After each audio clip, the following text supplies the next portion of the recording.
Ladies and gentlemen, a pleasant good morning to each of you, and welcome to monthly meeting of the Board of Commissioners of Norfolk Redevelopment and Housing Authority.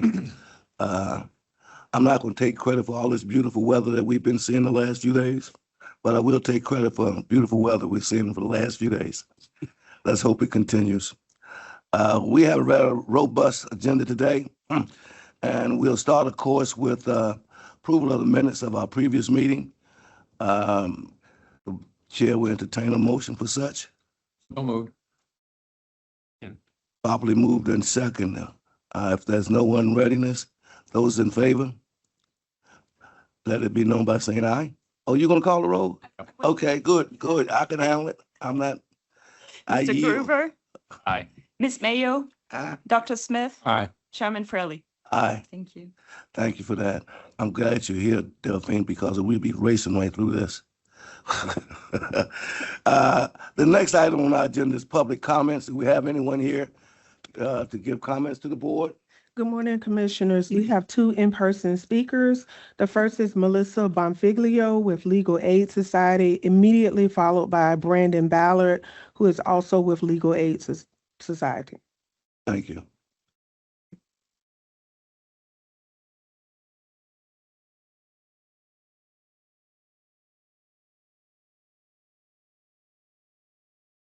Good morning, Commissioners.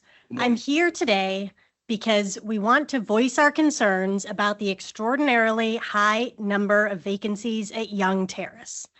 Based on our observation, there are at least 156 vacant units at Young Terrace as of March 2026. NRHA's fiscal year 27 annual plan indicates that there are 746 units at Young Terrace. So that means that with 156 vacant units, Young Terrace only has an occupancy rate of 79%. This falls far below HUD's target occupancy rate of 95.5%. These vacant units have increased dramatically over the last 6 months. In August 2025, there were approximately 68 vacant units. Now that number has more than doubled. Even more problematic is the fact that a number of those units appear to have been vacant for longer than 6 months. The high number of vacant units at Young Terrace are even more alarming, given that NRHA stated in its annual plan that the projected start date of the demolition of Young Terrace is in fiscal year 2027. To date, NRHA has remained troublingly vague about its redevelopment plans in Young Terrace and Calvert Square. What are NRHA's plans regarding these vacant units? Does NRHA plan to turn them over and lease them up prior to demolition? Or is NRHA trying to reduce the number of families that it must provide housing for when the demolition begins by keeping those units vacant? As you are well aware, there is a critical need for affordable housing in the city of Norfolk. Your 2027 annual plan shows that there are 27,644 families on the public housing wait list, and 91% of those families fall in the extremely low income category. The sheer number of families on the wait list underscores Norfolk's current housing crisis. Indeed, the public housing wait list has increased dramatically from 2,242 families in NRHA's 2025 annual plan to 27,644 families in this year's plan. That's an increase of 1,133% of families on the wait list over the course of 2 years. Keeping units vacant while there are over 27,000 families who need housing in our city is extraordinarily problematic for the residents of Norfolk.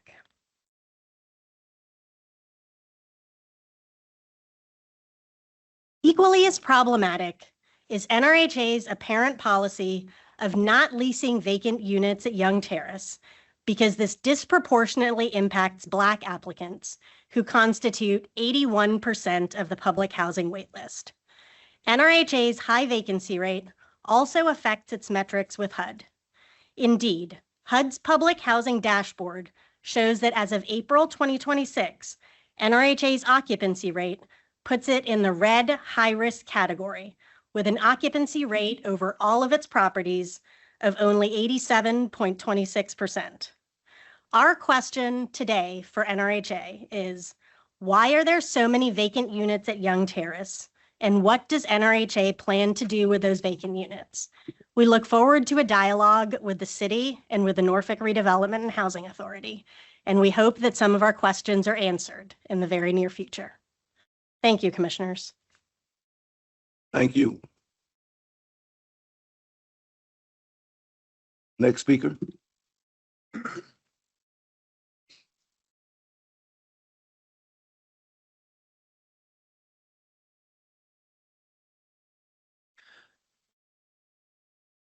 Good morning. Norfolk's need for affordable housing is consistent with a recent study showing that there are presently only between 31 to 40 affordable housing units per 100 extremely low-income renter households in Virginia. Given this profound lack of affordable housing, NRHA's plan to demolish 1,056 public housing units without committing to a one-to-one hard unit replacement will lead to displacement, will disparately impact residents of protected classes, and will perpetuate segregation. NRHA's plan does not affirmatively further fair housing. A recent March 2025 study by the National Low Income Housing Coalition found that Virginia only has 31 to 40 affordable housing units per every 100 Virginia residents. That shortage is felt acutely here in Norfolk, where residents already struggle to find stable, affordable places to live. One need only look at the wait list for public housing and vouchers to understand this reality. Against this backdrop, any action that reduces the existing supply of public housing must be approached with caution. NRHA's proposal will cause displacement, disproportionately harm residents who belong to protected classes, and further entrench patterns of racial and economic segregation.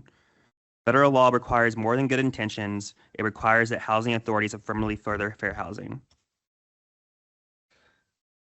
While vouchers can and should form a part of the solution to this problem, recent reporting by WHRO highlights that vouchers cannot be the sole answer. The practical reality is that there is a shortage of housing in Norfolk and that most voucher holders still end up in areas of high poverty concentrations. Thank you.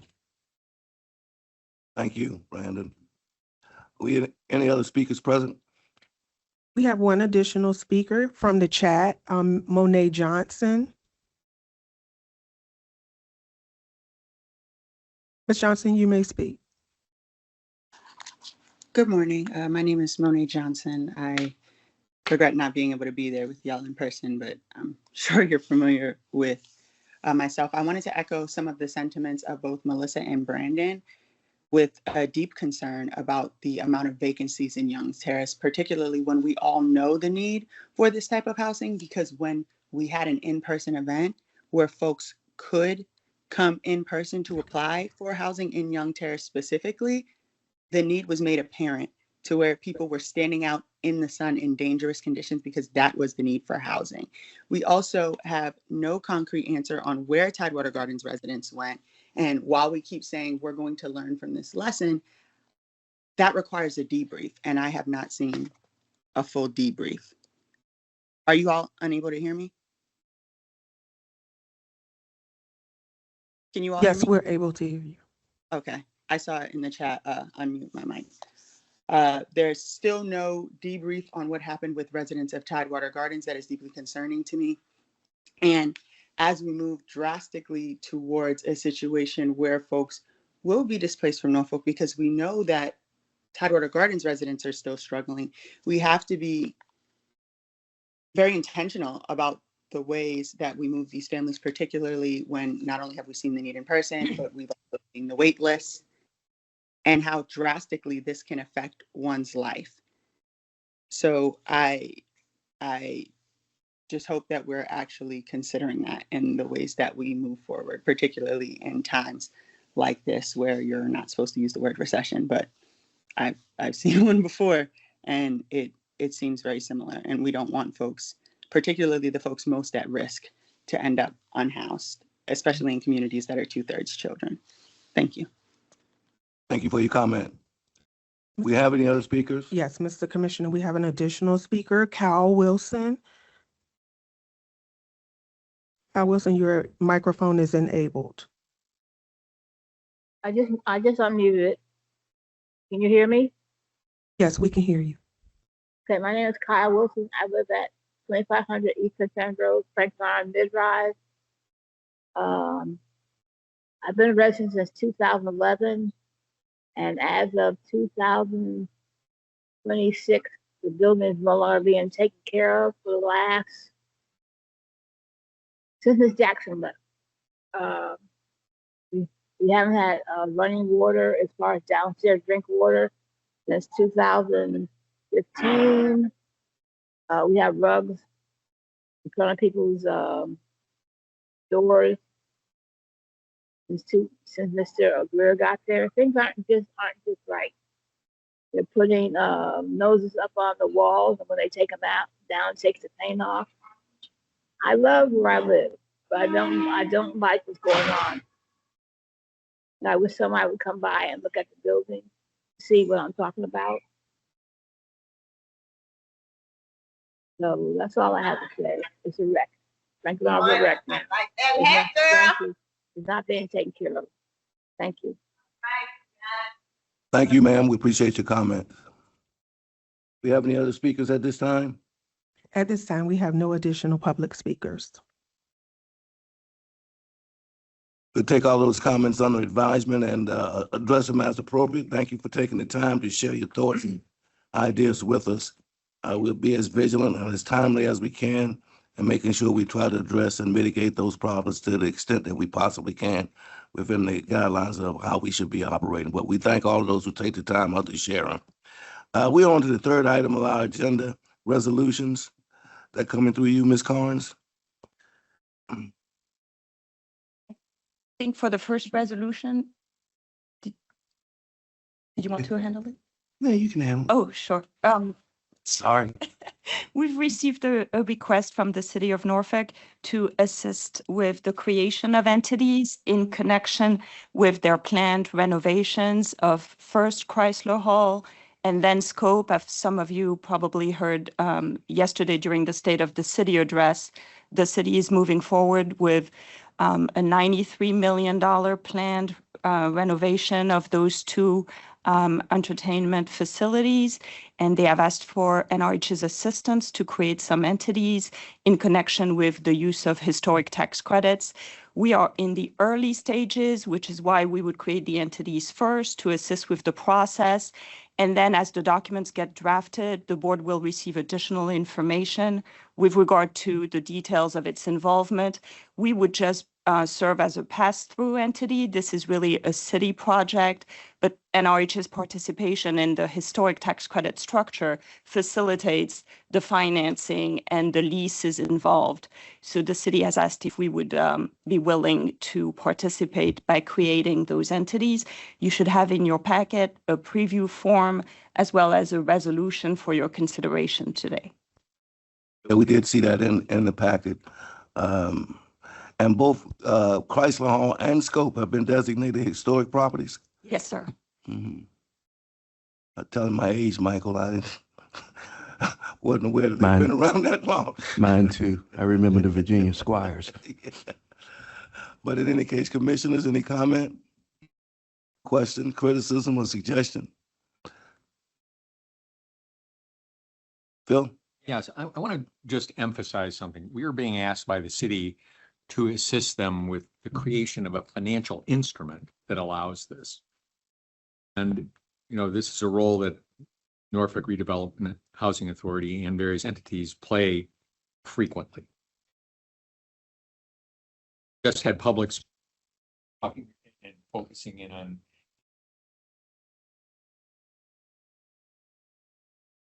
suppose that against, you know, broader efforts to renovate things that don't have anything to do with that certainly raises questions. And what it means is that we need to be able to multitask.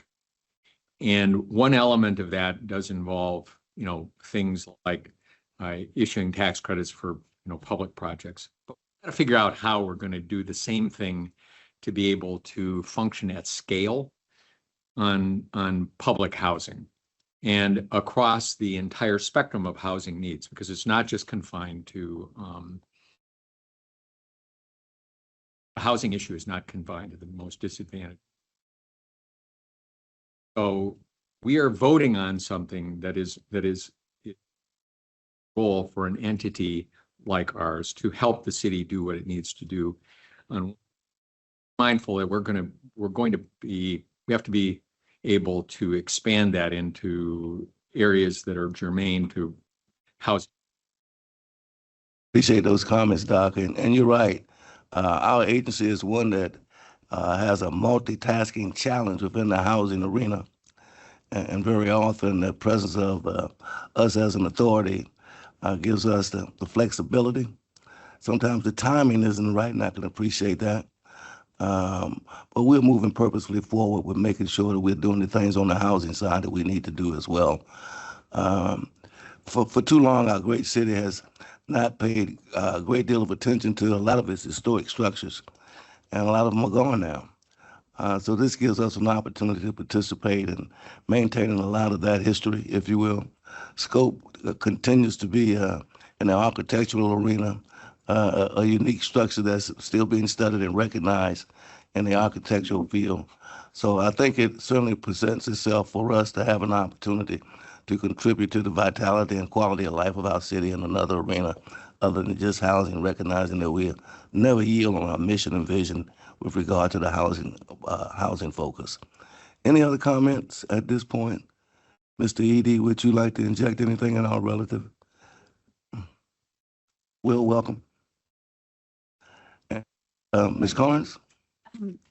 If there are no further questions or discussion, we would like a motion, please, for the adoption of this resolution, which again authorizes simply the creation of entities at this stage.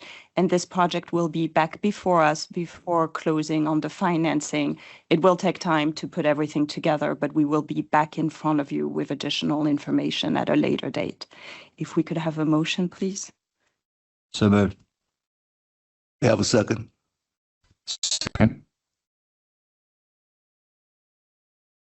Mr. Groover? Aye. Ms. Mayo? Mr. Miller? Aye. Dr. Smith? Aye. Ms. Chudzinski? Aye. Mr. Fraley? Aye. Thank you for that, Commissioners. We have one more resolution approving the Redevelopment Housing Authority's fiscal year 2027 annual plan for public and assisted family housing and authorizing submission to the United States Department of HUD. At this time, we want to call for the board's action on the resolution. Please note that we've held the 45-day public comment period from February 13th through March 29th. We had a public hearing on March 12th. We also held a resident forum on March 28th. We received 8 comments on the plan that are part of your packet. Those comments were received either at the public hearing or by mail. We also made available for in order to provide public comment through email as well as a hotline number. We received no comments on those items. So we're at the time period where we're looking for the board's approval on the annual plan. Any questions of Mr. Morales, Commissioners? Hearing none, board will entertain a motion. So moved. Second. Properly moved in second. Ms. Carnes? Mr. Groover? Aye. Ms. Mayo? Mr. Miller? Aye. Ms. Chudzinski? Dr. Smith? Aye. Mr. Fraley? Aye. Thank you, Commissioners. Before we move on, I do want to make one comment. Go ahead, Steve. And that was earlier to respond to the comments from legal aid. We will be releasing in Young Terrace. There was a period where units had been vacated and were not being appropriately turned or additional work that we needed to do. We have our crews doing assessments now and getting out there, and we will be have started the turn process. We're getting crews out for turn process, so we will be releasing in Young Terrace. The buildings that are boarded up will remain boarded. We did that for safety and security purposes. We had there were folks basically breaking into the units, and therefore we wanted to make sure that those were secured. But we do have programs that will be going out and turning and modernizing units across Young Terrace for releasing. Just want to let the board know that. We will be maintaining the boarded units as boarded for this time period. We just deprioritized those buildings for the work.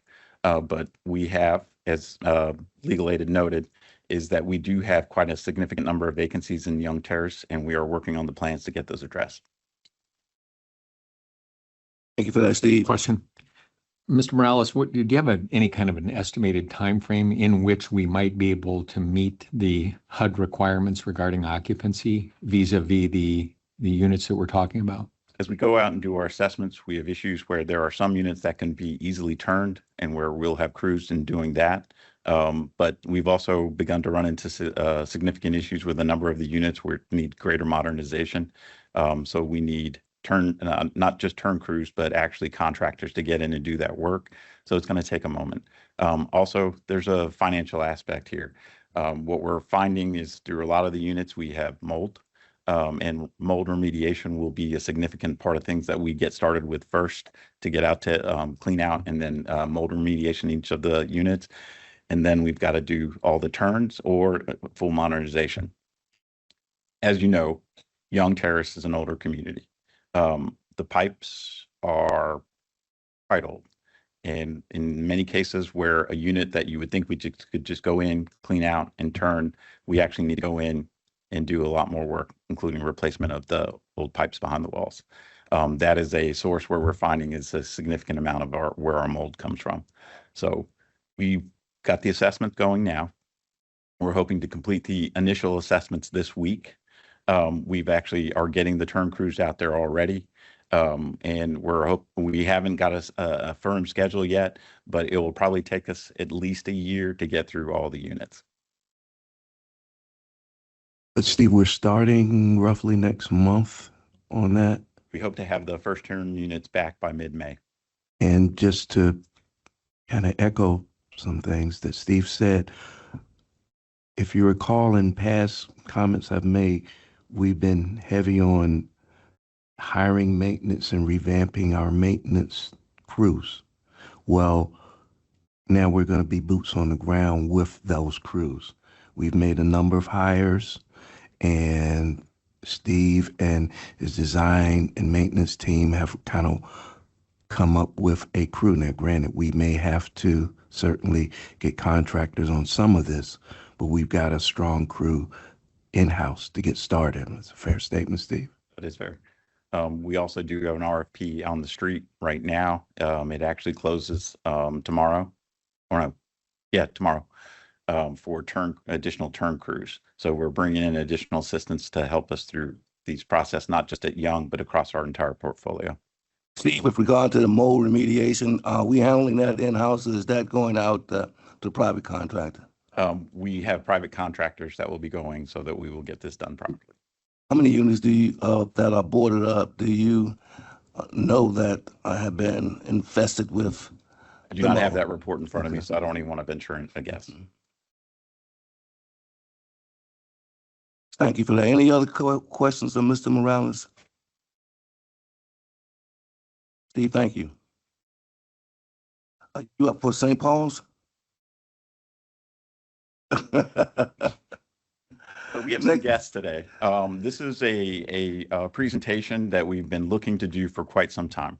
I think the board asked for this sometime last year, and then through a confluence of schedules, board members here or not here, Dr. Smith, in a couple of cases, we wanted to make sure that you were here for this presentation. And so we've invited Dr. Susan Perry and Nicole Brown, Dr. Susan Perry from the city of Norfolk and Nicole Brown from Urban Strategies, to give you all guys a very in-depth presentation on all the work that's going on as part of the C&I project with respect to people first, as well as all the improvements that the city's making in infrastructure with the Blue Greenway, as well as critical community improvements.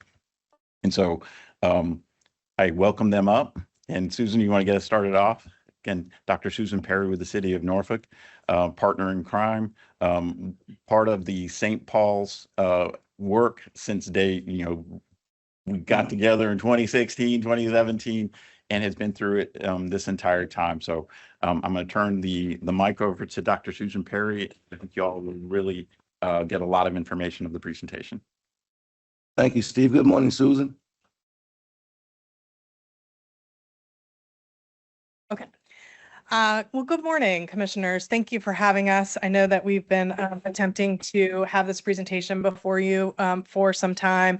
I know Steve has been giving you frequent updates on the housing side and how the Choice Neighborhood program has been progressing, but certainly we wanted to be before you to talk about the People First program. What we're going to be presenting to you is the year 6 data, because that is the last complete year of data that we have, but certainly we've seen even additional movement since that time and are in the process, obviously, of beginning to create the year 7 impact report, as that is ending June 30th. Nicole is going to present that portion of the presentation to you, and then I'll come back and talk to you about, exactly as Steve said, the projects that the city has been moving forward in terms of the CNI grant. So I'll let Nicole kick us off, and then you'll see me again in a moment. Good morning, everyone. Good morning, commissioners. I'm Nicole Brown, Director of Operations for Urban Strategies, supporting the work of the People First. And so we just want to talk a little bit about, I see they jump right in it, but I'm just going to take a minute to really talk about that we truly understand that building beautiful houses, building beautiful buildings is just not enough, right? There's no way that you build a home without ensuring that supportive services is in those connected to those families. And so the People First program and Urban Strategies doing the work, we fully understand that. We fully, truly understand that people need support, right? So Urban Strategies, we work on pillars. We want to ensure that our families from Tidewater Gardens are stable and thriving, not based on what any one of us in this room actually, decides, but what the actual household decides. What is stable and thriving for my family? What does that look like, right? Are my children connected to programs that's accessible for them? Do they know how to facilitate and move through these programs, right? Are my graduates, are they college and career ready?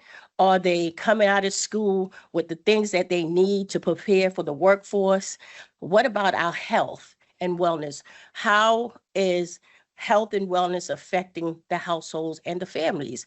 We understand from a holistic view that we have to look at all of these factors. We have to look at the economic mobility. We truly understand that if mom has a job and she's going to work, but baby's having some struggles at school, that's going to affect her income.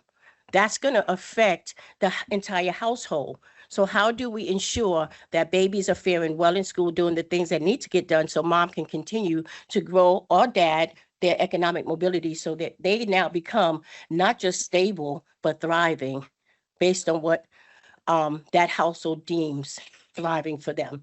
So this is just a quick overview of what year 6 looked like with the support of the People First program and Urban Strategies working very closely with our households. So, we're going to go right back right here just to give a good housing stability. I hear a lot folks say, what is happening with the families with Tidewater Gardens? Where are the families in Tidewater Gardens? Where are they housed? What are they doing? So this really talks about it, right? Since in year 6, we had 479 of 577 households that was in good standing with their landlord. What does good standing mean? It means that they are not having any lease violations or things that would cause them to have an eviction. And we know this data by talking to the families, by talking to the property managers, by talking to the household, by doing intervention with our landlords when things come up. What we have landlords doing is calling us first. Instead of going to the courts and filing an eviction, they're reaching out to our team and they're saying, hey, there's a conflict, there's something going on. And We have our mobility specialist who's meeting with our families. We're talking about, hey, what's happening in this household, and we're trying to resolve those. So when we say good standing, it simply means they're not at risk for eviction at that time. Let's see, 543 of 6 adults participants have reported feeling safe in their home. I recall being in Tidewater Gardens when this project started in 2019. I was the first mobility specialist that actually worked with the families to find housing and support landlords and residents in moving. And one of the things we heard that they didn't feel safe, right?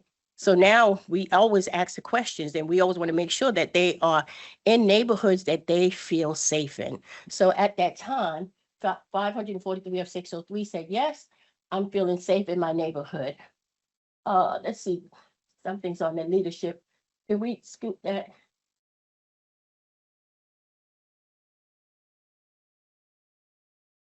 Oh, okay, the leadership, that's over there. But over the housing stability, I want you guys to see from year 1 to year 6, there fluctuates, right? We're dealing with human lives. There's no way that we're going to believe that people don't have issues and that arises. And so the work here is working through the issues.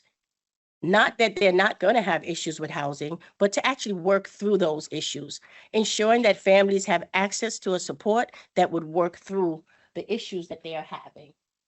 514 remained at the same address.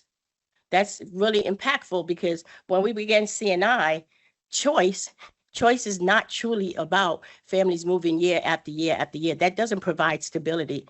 It means that families relocate, but then have access to all these beautiful, amazing units that's coming back online, and they actually have access to come back.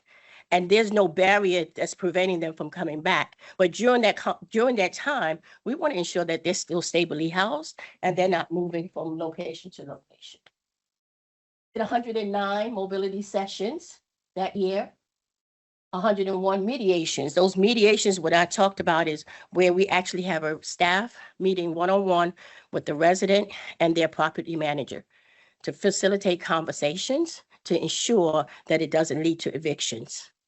And if there's a chance there's going to be evictions, I'm just going to be transparent. Our job is to talk them out of it so we can figure out what we need to do to make sure our families don't become homeless. We need to have some conversations with those landlords. Next slide, please. Next slide. Housing stability, we focus on how can residents use their vouchers to buy homes, if that's a possibility, if this is what they want, right? We want to educate them on what does that mean. We refer to HomeNet, we refer to other community partners. We do counseling in-house, again, to help our residents understand what the benefits is that's attached to that voucher. We want to make sure, again, that they're educated and they have the resources at hand to move into home ownership if that's their choice. So home and with our families, of course, HomeNet supports the first time buying purchases. Since July 1, 2024, we had 4 Tidewater Gardens families become homeowners. And that's really, really impactful, because for a family that didn't think this was possible, that's what that looks like. This is not about for a resident, for an individual to say, I own my home. That's impactful for that resident to have that access to equity and for growth for themselves and their families. So paired with federal funding programs, it offers up to $60K in assistance for qualifiers buyers, not just Tidewater Gardens family, but for anyone in Norfolk that, again, meet the qualifications. But the work here, again, is about the connection, right? It's about making sure that families have access. But here's the thing that we've also learned. Many of these programs have been here always for years, right? But sometimes the red tape is a lot. If we look at the level of residents in Tidewater Gardens who may not have high school diplomas or a GED. We understand that sometimes the red tape gets in the way of understanding all of the other pieces. So Urban does its work in supporting these families. When we go to a lease signing, we're not actually just taking a resident saying, hey, sign a lease. We're actually sitting there and we're going through the lease at the lease signing with the resident, with the family, asking questions so that they can be prepared when they now have signed a lease. Even to the new development, when it comes in, we meet with the Franklin Johnson group and we meet with the families and we sit down and do that mobility counseling where it said it was 106 of them.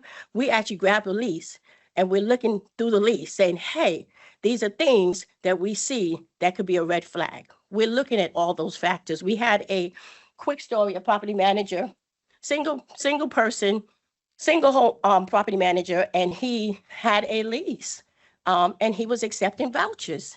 And in his lease, he said something about the resident had to have a working phone or she was in violations. We pointed that out because that was absolutely not doable for someone. If their phone turns off, you're in violation of the lease. We pushed back on that.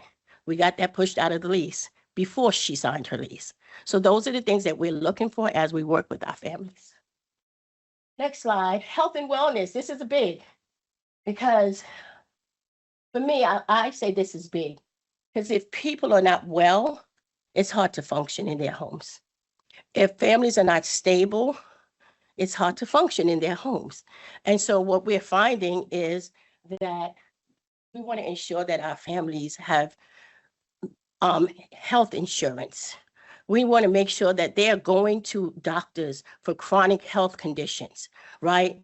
They understand what their blood pressure needs to be so that they now can understand why they have headaches and, you know, why there's some issues coming up in the household or whatever it is. We want to make sure that they have access, that they can understand.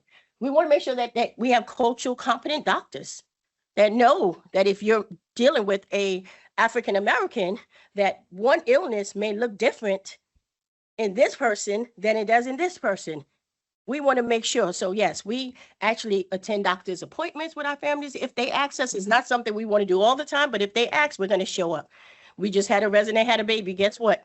USI was in that delivery room. We were right there because she wanted us to be there, because she felt like that was her support. What I realized, and I've reminded my team, is that we are the extended families of our residents. We build capacity where capacity needs to be built. And if it means that we're going to go that extra mile, then so be it.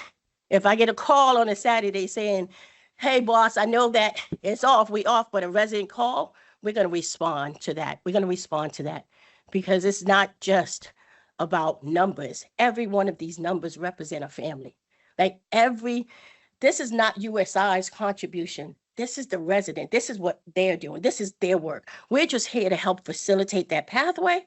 But all these achievement belongs to each and every one of these residents that took an assessment, that took our advice, that follows any directive, that did any of these things. This belongs to them. All of our children, we want to make sure that they have health insurance. And I know I've heard people say, well, some of these people already had Medicaid. Yes, they did. They absolutely did have. But here's what happens. Sometimes they don't check mailboxes. So it's time to recertify, and they have missed that recertification process. Now, our goal again is to make sure that we're following up with the resident. We're following up with their case managers for social service if we have to. We're going to print forms. We're going to make sure that we walk them through, hey, it's time to recertify. It's time to get these documents in, whatever it is that we need to do. So when we say that our children are health insured, is we want to make sure that every single applicant continues to maintain those medications. If somebody's losing Medicaid for something measly, maybe they didn't turn in some documents. Our job is to work with them again to make sure all these families keep those Medicaid or those health insurance. Yes. Economic mobility. So People First connects residents to Career goal, we connect our families to whatever those goals is, again, that it is for the families. Economic mobility is big, but when we look at our households, we see that the majority of our households are single moms, right? What does those jobs look like for a single mom? You know, I'm sorry, my head is spinning. What does that household look like for that single mom? You know, what does employment look like when she has to get up and get her children to school, or ensure that she's getting home in a timely manner so that she can now support her children when they get out of school? So we really, really dig into what economic mobility looks like for that individual. Like it's something we ask our residents usually when they come in and they talk about wanting a career, you know, and wanting a job. We always ask, hey, what is that dream? What is that thing that you wanted to do when you was young that you forgot about? That circumstances got in the way, right? Like what is it? What is that one thing that we can now do to get us back on that path? And what would it take to do that? And we foster a relationship for us to work together to figure that out. I have a resident told me recently, Miss Nicole, I want to be a nurse. I've always wanted to be a nurse. And I said, okay, so what's hindering us? She was like, you know, I don't have my GED. Okay. Now she's enrolled in GED programs, right? We are looking at her children needed to be in childcare after school so that she can focus. We needed to make sure that she was not moving or in the midst of having any housing instability, because if she was not ready to really get into that GED program. And that was one of the things that she had. She was like, I gotta move. Well, we want to make sure. So we call ourselves the FRAC team. We got our mobility specialist at the table. And I'm like, hey, is there any housing stability? What's happening here? We got our education specialist at the team. Hey, what are the programs these babies are in or need to get in to make sure that mom is able to concentrate? Hey, we got our health and wellness team around. Is there any factors that we need to consider? So this is the work that we continuously do in order to make sure that we're looking at a family holistically. 320 employment, 320 at the time was employed. Our annual income went to 29,173. This is work income. This is residents that is 18 out of school to 64, that's working, right? 18 to 62, I'm sorry. That's working. This is not folks that are getting Social Security. This just talks about work age employment, people that is working. If we have a 65-year-old in here that is working, they're not counted in this because they're over the age, the workable age, according to HUD's guidelines. So this is just folks that are working and not work able. That's it. Education. So we partner with Norfolk Public Schools. They are our principal education partner, and we have a really good relationship. Over the 4 years that I've taken on this role to become Director of Operations, some of the things that I have seen shift is how we continue to work with Norfolk Public Schools. We now have our education team going to the schools on a monthly basis, meeting with graduation coaches. We know from August to May, we know who's graduating. We're having conversations. We're getting those calls saying, hey, a student is not on task for graduation. We're coming in and we're getting with mom or dad or whomever, and we're saying, hey, student is not on task. What is it that we need to do? Is this a tutoring issue? Is this an attendance issue? What's exactly happening? The 5 whys behind why a child is not on task for graduation. We're not waiting till May to figure out, oh, wow, we don't have what our seniors need to graduate, right? We know we have 37 seniors or 39, I think is this year's seniors. We already know who's on task for graduation because that's the continued work of the team. And so we're looking forward to continuing to build that relationship. We meet with Norfolk Public Schools once a month. We have a meeting where it's myself and our education specialist, our VP of education comes down and we meet with, or if it's a virtual meeting and we talk about all the factors that we need to ensure that the families have the information. We know when they were changing schools and the schools that's closing right now, the big thing is we have elementary schools closing. What's the work for us? They gave us the names of the schools. We've already contacted our parents. We're making sure that our parents is aware that this is happening, what we need to do now to ensure that the transition works well for the families. Do they know what the schools, like all of these things happen behind the scene, and we're keeping our families abreast of every single conversation. So, yeah. Are we on target? We're getting there, right? But we're not there yet. And that's the truth. Education is not always pretty because we know that our Black and Brown community don't always fare well. Those are real true factors. But how do we support this? Right now, we have Crestar. We partner with Crestar, and they're doing after school programs. And we have seen impactful change with our kids that's enrolled in those programs. We partner with Teens with a Purpose. They go to the schools. When we started this, they were having the kids come to them. I was like, okay, Ms. Deidre, what else can we do? They're going to the schools. They go to Ruffner, they go to Booker T, they go to Norview, and I believe they go to Granby. And they're now meeting with kids throughout their lunch period, talking about programming, after school, opportunities that is there and available now goes to the school to really expand on. We don't always have to bring our children to the program. How do we go to our children? How do we make sure that it's accessible for them? So we're excited about those continued conversations. 366 uniforms, we ensured that kids were prepared. It's just the simple things at times. Sometimes we think it's this huge thing, but guess what? When a baby don't have what they need, they don't feel well. Kids bully each other. We had a young man who was getting bullied because unfortunately he had a pair of sneakers that wasn't name brand. And when my team, they was like, yeah. I said, okay, so we're gonna buy a pair of sneakers. And I know that might be little to someone, but it was huge to that baby. And not only did we buy a pair of sneakers, that wasn't an intervention, that was just a cost. But the intervention absolutely was ensuring that he was connected to someone that can talk to him about bullying, that his family now had access to counseling to understand, what this looks like for their family. How do they shift? How do he feel safe at school? Those are the type of interventions that we want to see happen. We had a young lady that got her little kindergarten, her hair cut on the bus. And we okay with fighting the fight for the families.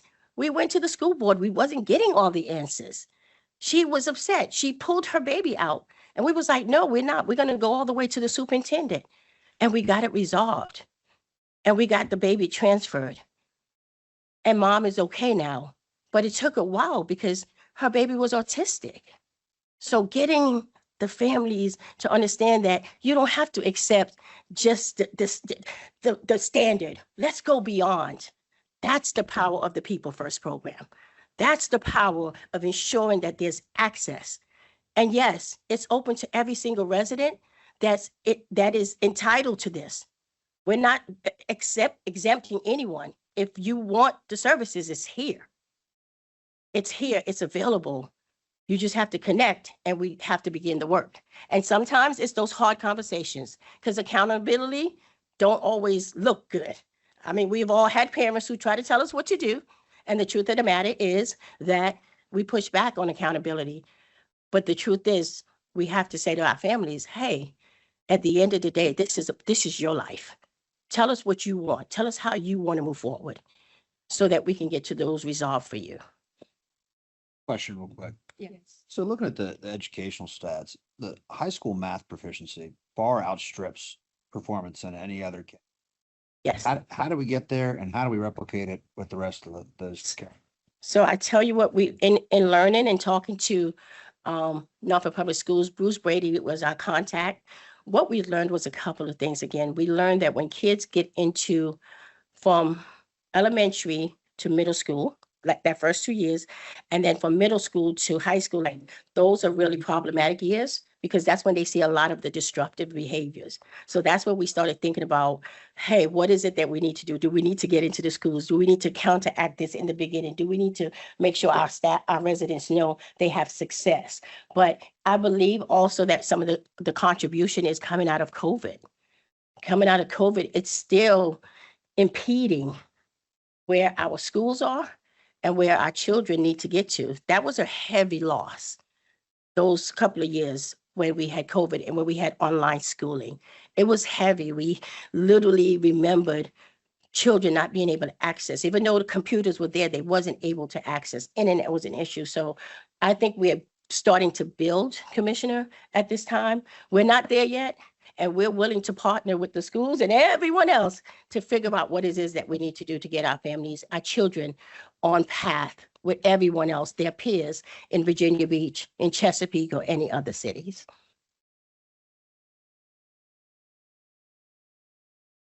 Education continued here. Last year we saw a good education data, right? 34 by 37 high school seniors graduated. That was impactful for us because 8 or 9 of those kids went on to college, right? And that was really, really impactful. But I recall that the last month or two, as they were getting ready to graduate, they wasn't sure where they wanted to go.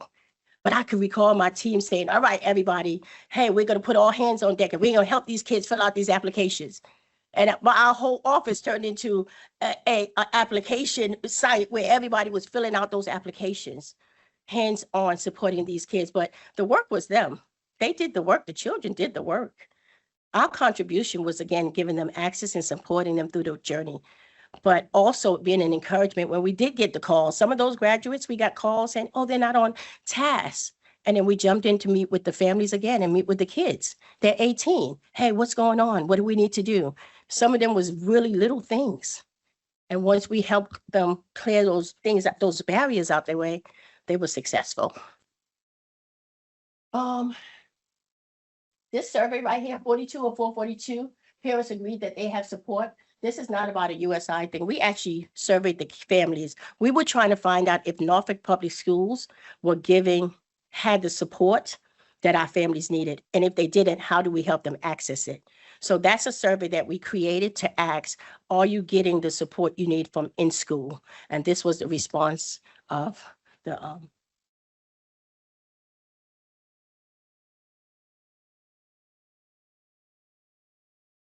champions is just a dedicated partnership that we build, that we continue to build as we do this work. Urban Strategies absolutely understand that this work cannot be done by ourselves. It's no way possible. It's our partnership with the city. It's our partnership with NRHA. It's our partnership with community members, with agencies that help us do this work. I think that I like to say for us is that when partners come to us with their programs, I always challenge them. I said, hey, if this program worked, then you would be overflowing. Can you shift your program to fit the needs of our family? What does that look like?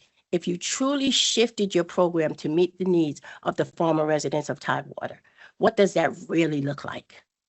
And that's the partnerships we try to build on. And one of our very own, Miss Mayo, when it was time to get on the board, we was like, hey, would you like to do this? And she is here today. And so we're so grateful and supportive of that. We begin to continue to build partnerships where our residents' voices are heard. We want them to be heard. We don't want to silence them. We want to tell them, cry loud, cry hard, but we're going to do it in a manner that people hear our voices and don't shut us out. Thank you. Let's register really quick. Her goal was simple for her. It was simple for us, but it was impactful for her. She wanted to save. She said she had never had a savings. She wanted to save, but more importantly, she has never taken her children on a vacation. All the years she lived, she had never taken her children. We connected her to our partner, Weiss, who worked with her on budgeting. It took a year, but for her, it was an accomplishment. She was able to take her babies to Disney World. They went on a vacation. because that was her goal. That's why we always say that the goals are personal to the household. It's not a one size fit all. It's us sitting down asking you, hey, what are the goals for your family? And how do we facilitate and work through those goals? So that a single mother fell behind on her rent. She was at on an eviction. Through mediation, we were able to establish a manageable payment plan, reducing her debt from $6,000 to $250. That's the landlord intervention piece. That's the mobility piece that we talk to our landlords about, helping reduce, some of these fees that will, again, cause residents to not be able to maintain. And then, of course, she sits here in front of you today.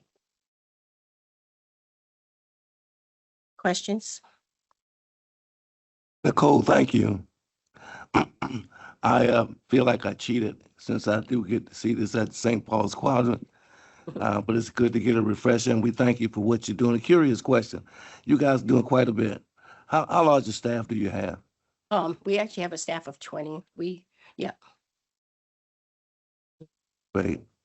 Hours a week do you guys work? I mean, it sounds like you're So, putting in overtime. It For sounds work-life balance, so I'll give you all a joke, but for work-life balance, it should be 40 hours. Our team work Monday to Friday from 8:30 to 5. But I'm going to give you a quick joke.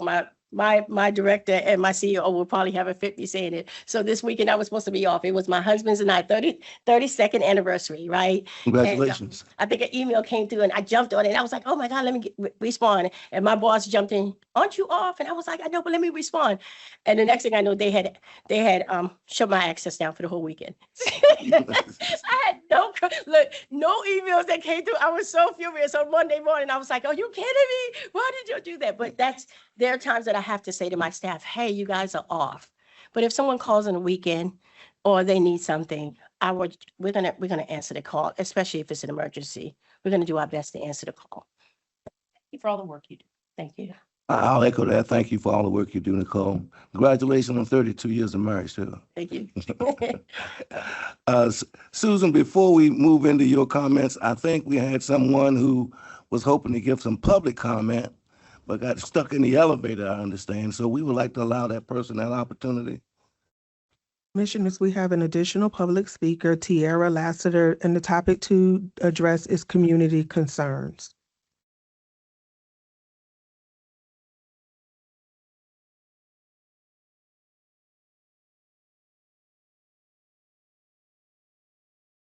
I would like to thank the Board of Morning, Ms. Lassiter. Commissioners. Good morning, for allowing me to speak and for hearing me out. So I do have a few concerns in regards to this new up and coming transformation. I think more clarity about the plan needs to be discussed and further communicated with the people. I think if it is going to be a complete demolition, that should be stated in writing. I think if there are requirements for Section 8, that should also be stated. So that way people would know exactly what they would have to do in order to qualify for the Section 8. And just briefly from listening in, I didn't really agree with Mr. Sims, but one of the ideas that I absolutely agree with was the partnership with United Way. So I am a former Tidewater Gardens resident, and from listening to this People's First presentation, it sounds nice. It does. It sounded very well put together. However, I don't think every resident of Tidewater Gardens received that treatment from People's First USI. Speaking on behalf of myself, I did not receive a lot of those things, and currently do not receive a lot of those things. So when we are talking about as far as partnering with them and United Way to help more and further communities, how would residents who lived in Tidewater, now living in Calvert and Youngs, feel about a partnership with the same people who they may feel some type of a way about? So I think that the rapport with the city is good with People's First. I think that the rapport with NRHA is good with People's First, but however, I do think that the rapport and the professionalism amongst the everyday people is going to vary person to person. I don't think across the board everybody is satisfied and everybody is happy with services, because I'm not, and I never have been. And this has nothing to do with me working for People's First USI. I am not disgruntled. I do not have any issues. I'm simply speaking on the fact of supposing to receive a service I did not receive. I'm currently not receiving case management. Nobody calls and checks in on me. My daughter is not enrolled in any of these programs that they have for the children. So with this being the case, why would we merge this company with United Way? So I think there are some things to consider. I think that we should take a lot of things a little bit more seriously, and I think that it should be more clarity for the people. And I thank you for this time. Have a great day. Thank you, Ms. Lassiter. We'll take that under advisement.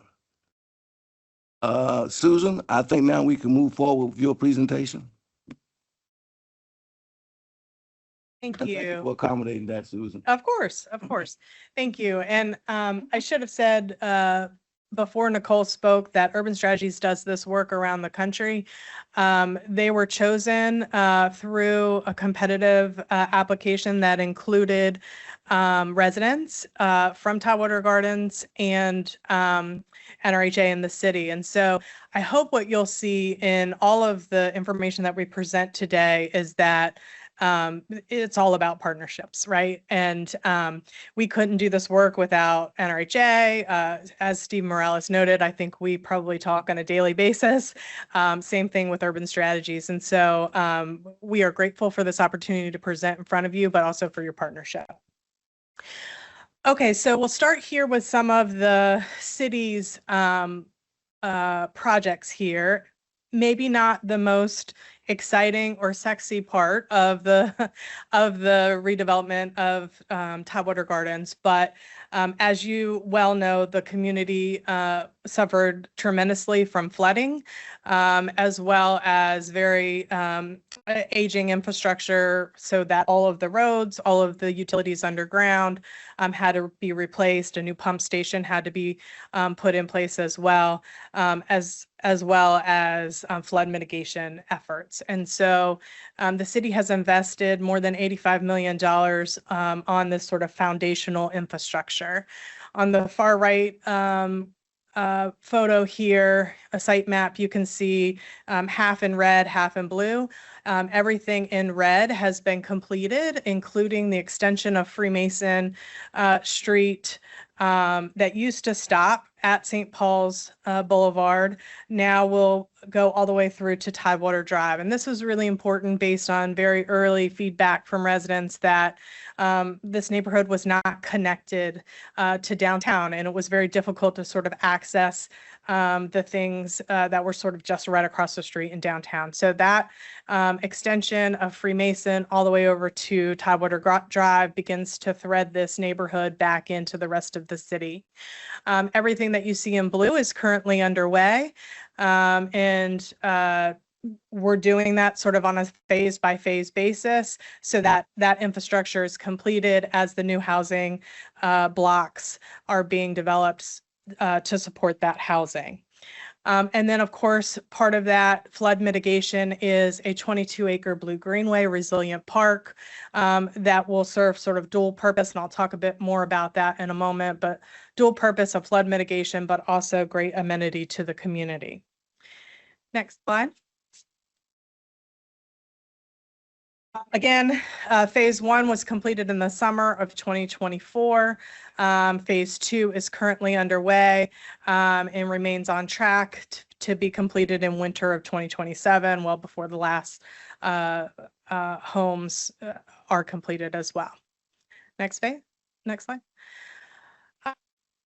The city and NRHA very much had joint goals of ensuring that economic inclusion was not just something that we thought about, but was really the foundation of the work here to ensure that women and minority-owned businesses had an opportunity to participate in this public-private investment happening in the neighborhood. I won't go through each of these, but we are very much monitoring and tracking this along each phase of the redevelopment. in each phase, we have exceeded or met the goals of 12% minority participation and 13.3% women participation. That is based on a disparity study that was done, that we were able to set those goals. Next slide. Some of you may know that the Hunt and Y was currently sitting where the Blue Greenway will now be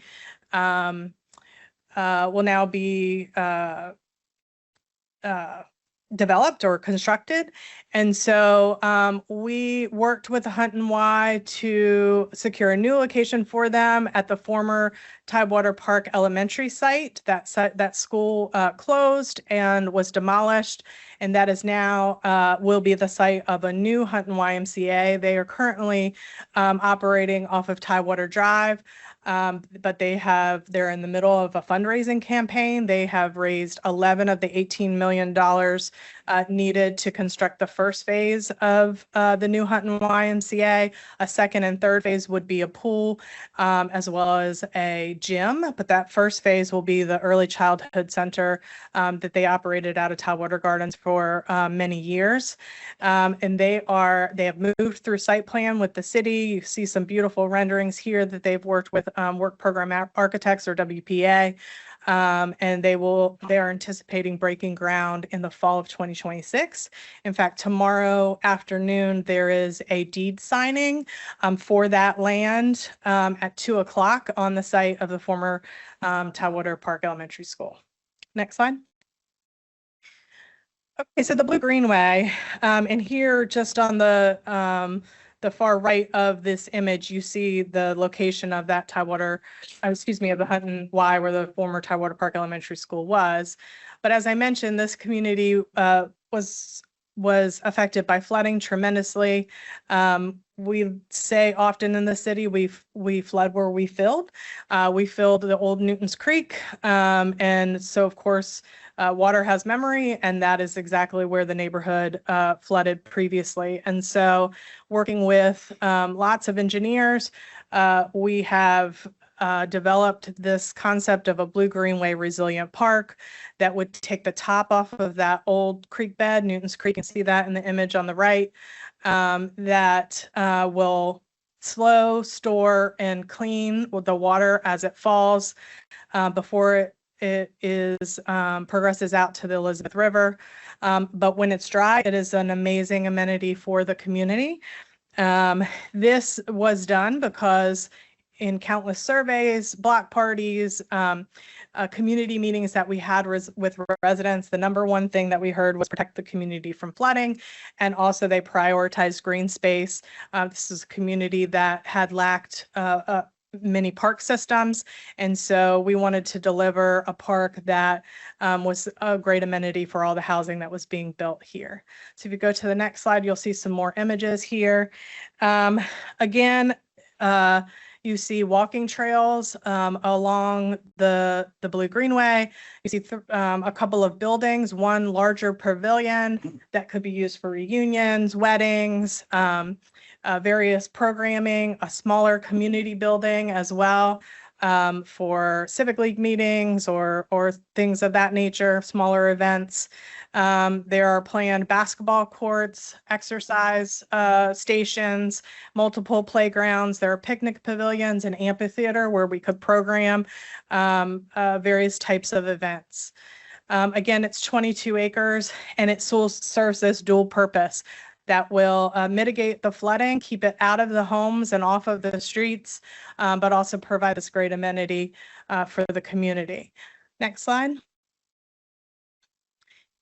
You see that there is a place for water, taking that old creek bed of Newton's Creek out so that that can fill when the rain falls. It will extend into the community. You sort of see coming up Freemason Street in a public plaza. We'll store that water underneath and it will kind of bubble up into a fountain in that plaza where that plaza of Freemason meets Church Street. Next slide.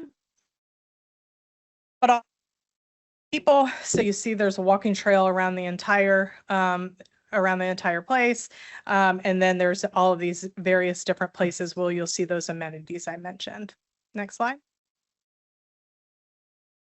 Just a couple of renderings where you see, again, we're embracing the water, but also ensuring that there are lots of opportunities and places for families. You can see some of the planned playgrounds here and green space. Next slide. It'll also be this living laboratory for teaching about what are these wetlands doing, what are you seeing here in these grass, grass plantings and things, and how are they managing the flooding while you're enjoying the space. Next slide. And then again, you see that larger pavilion there in the back. So it also serves as another place for local celebration. So we've been talking with Fest Events and different places, different folks about how this Parks and Rec, about how this park would be programmed. Next slide. And then obviously a place for families. And that was directly from resident feedback. Next slide.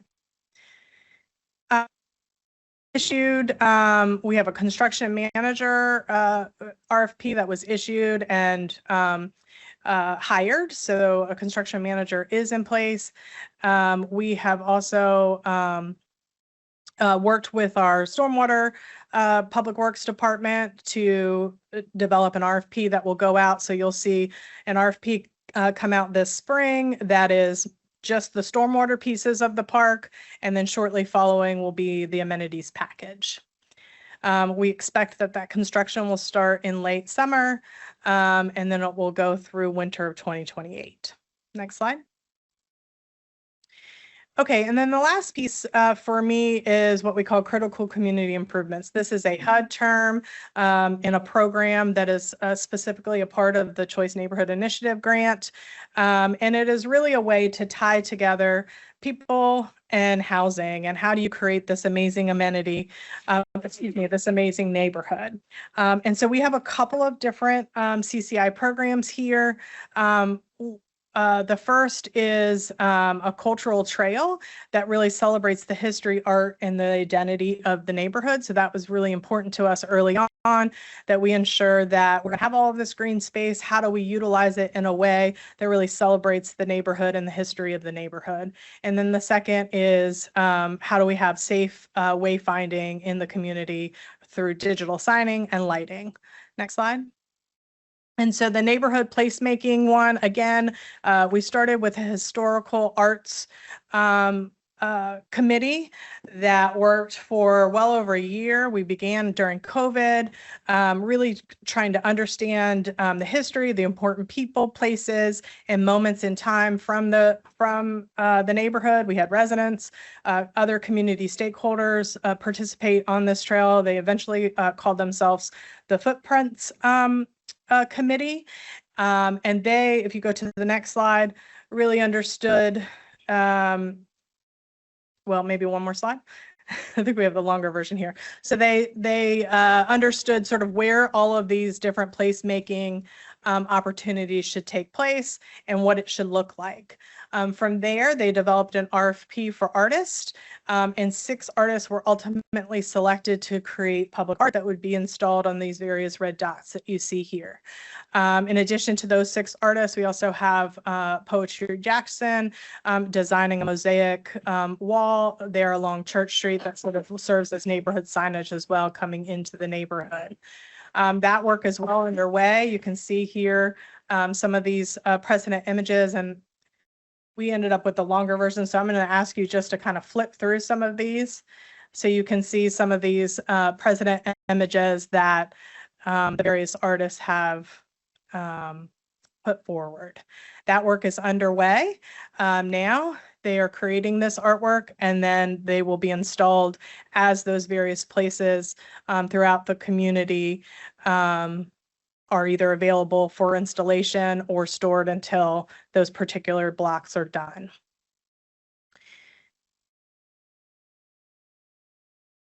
Okay, so the second one is our neighborhood placemaking here. So this is really about I'm sorry, this is just the timeline, I guess, for that artwork. As I said, they're in the fabrication stage here, and then they'll be installed as those blocks become available. Next slide. Okay, so the next one is our safe pedestrian infrastructure here. So this is signage and lighting. And so if you go to the next slide, we'll show you that, again, we've thought through where are the various places that we might want to have digital wayfinding signage. So this is something that we've never, it would be first of its kind in Norfolk, would help residents sort of locate where they are within the community, what's happening, if there's programming in the Blue Greenway. This signage will let them know that. If there is, a road closure, or if there are other things happening in Norfolk that we want to alert residents to, all of those things would be on these digital signages. There'll be 5 throughout the community, and you can kind of see here on the graph where they'll be located. And then the last one is this idea of creative festival lighting. We have sort of gone all around the block on what this looks like. But the intention is to go along that extended Freemason, again, connection through the community, and then on the outer edge of the Blue Greenway. This really gives it a different character and feel to the neighborhood, really creating this lovely neighborhood and something different than what maybe we've seen in other neighborhoods. We're really looking at some tree lighting around all the trees that will be planted along these roads. You can go to the next slide, that's fine. And so we had, for the signage, an RFP was released. We did have to re-release it. That closes again tomorrow. And that vendor would be selected sometime in the next month. And then they would begin producing those signs, and we would install them in those locations as the blocks became available. And then the festival lighting, we are also in the process of securing a vendor for those as well. To take any questions. Thank you, Susan. Any questions, commissioners? Comment? Criticism? Suggestion? Concern? Huge project, Susan. And fortunately for us, we had the wherewithal to understand one of the big mitigating factors over in that area of concentrated poverty was Newton Creek, that apparently was filled in the 1800s or somewhere around there. And as you said, water finds its way home whenever it decides to do so. So it's probably very unique for us to be able to incorporate that natural amenity, if you will, into this. And this, I think it's going to make that whole project even more successful in the long term. So thank you for that. Any other questions, comments, commissioners? Susan, we thank you. We're going to get you back here along with Nicole periodically to give us these updates so that we know we're on the same page with everyone else. But appreciate the comprehensive feedback, and we will be in contact, I can assure you. Thank you. Thank you. Commissioners, I think we're down there to the item 5 on our agenda, and that will be you, Mr. Clark.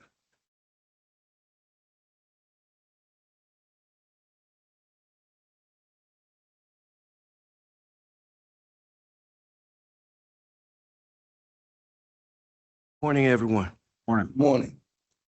I too want to thank Dr. Perry and Ms. Brown for the presentation. I also want to give my personal congratulations to Ms. Brown on your 32nd wedding anniversary. I'm actually celebrating my 27th on tomorrow, and if anybody cares to take my email privileges, feel free. I would appreciate it. We've just seen a number of the results, kind of not quite the end, but kind of like the latter stages of what redevelopment brings. And that's great. Earlier on, we were hearing comments. We talked about the annual plan, but we were hearing comments about young and what's going on. And granted, Steve gave a statement. We've talked a number of times in the community about what's going on. And, I understand there's still a little, we're not sure publicly, we're not sure about what are we hearing? What are we hearing? What are we seeing? We're working to the results that you saw. But what's going on at Young now is a start. One of the things that Steve mentioned was, we're going to be doing some unit turns in earnest starting hopefully next month. When I came back, one of the things I said, we were going to focus on maintenance. We were going to retool, revamp our maintenance and construction team. We've done that. And by doing that, we are able to get boots on the ground and start getting our units ready for lease up. Again, Steve gave a great overview of what we're going to do. I'm not going to go back on that. But what I want to make known today is, other times say, hey, we're going to do this, we're going to do that. That's great. But at some point, I got to deliver. Well, this is one of the first things to deliver. Another thing, having been restfully retired for a while, I kind of didn't follow a whole lot of things. I came back, it's like baptism by fire. But one of the things that is, that was kind of hit me is messaging. And, Ms. Lassiter kind of keeps saying that, what are you going to do? What are you doing? And, having been away for a bit, it kind of makes you look at your messaging in a different light. When you're on the inside, you're involved in all the mechanics of it. How to do this before you do that. And you got to be very careful about what you say because you don't want to put out any misinformation or information that could be taken the wrong way. Well, what we're going to do, we're going to tighten up on our messaging. Okay. On us. But make no mistake, we're going to tell you the truth. All right? If it gets twisted, sometimes that happens in this day and time. But we're going to tell you the truth.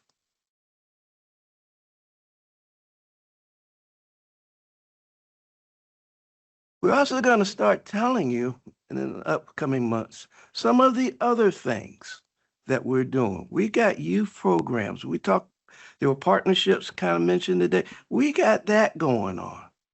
We're going to start incorporating that in our upcoming board meetings because that's important as well.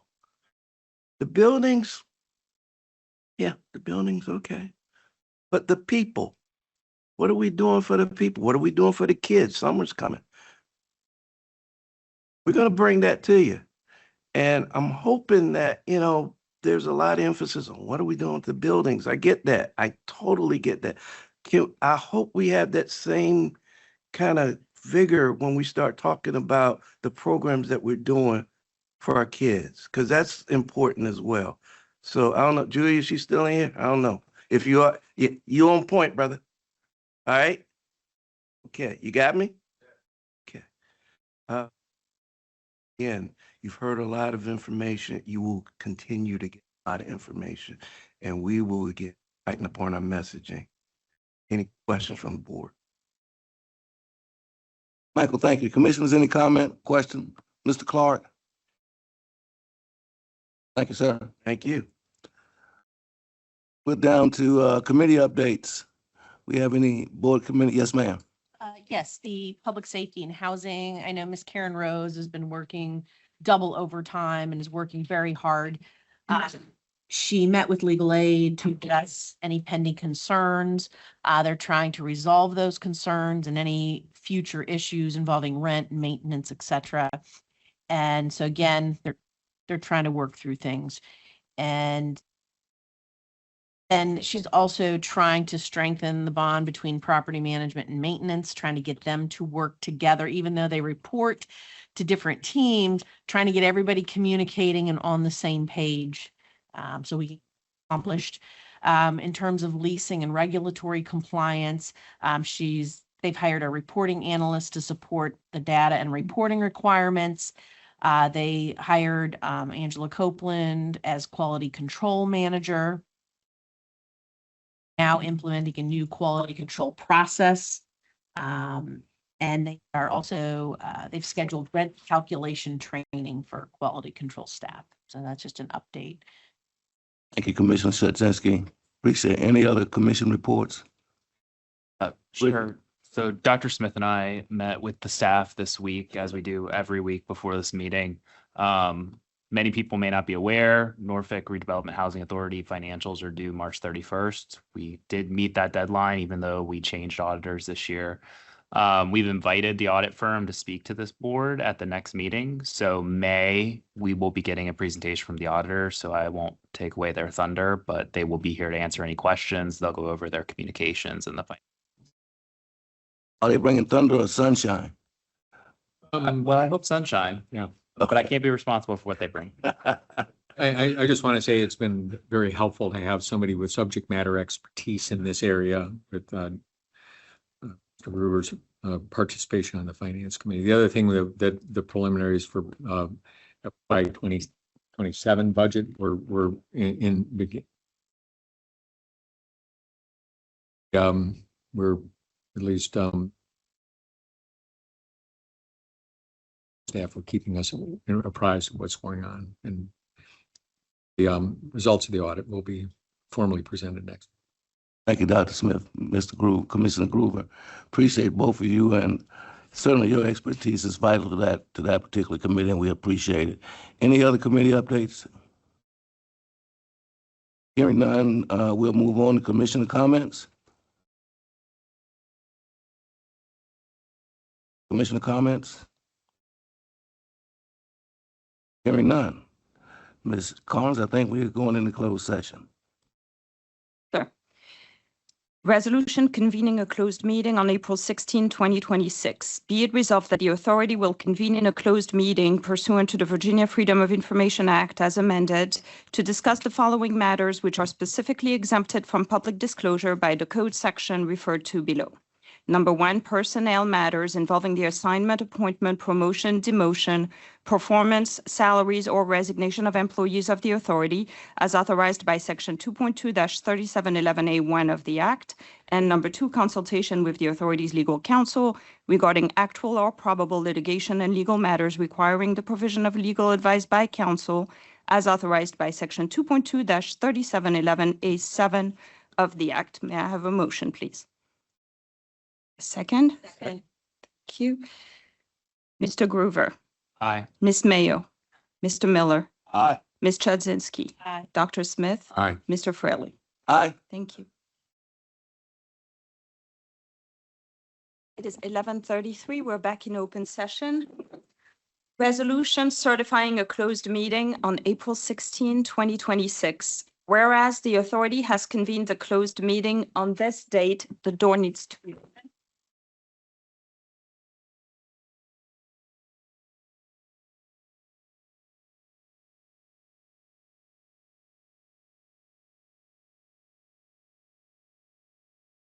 As I was saying, whereas the authority has convened a closed meeting on this date pursuant to an affirmative recorded vote and in accordance with the provisions of the Virginia Freedom of Information Act, and whereas Section 2.2-3712D of the 1950 Code of Virginia as amended requires a certification by this authority that such closed meeting was conducted in conformity with Virginia law.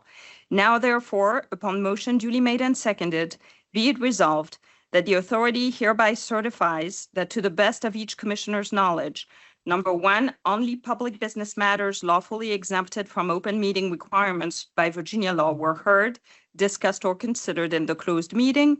And number 2, only such public business matters as were identified in the motion convening the closed meeting were heard, discussed, or considered by the authority. May I have a motion, please? So moved. A second. Thank you. Mr. Groover, Aye. Ms. Mayo, Mr. Miller, Aye. Ms. Chudzinski, Aye. Dr. Smith, Aye. Chairman Fraley. Aye. Hearing that we have exhausted all of our agendas and there's no further comment, I presume we stand adjourned. Thank you, commissioners. Thank you.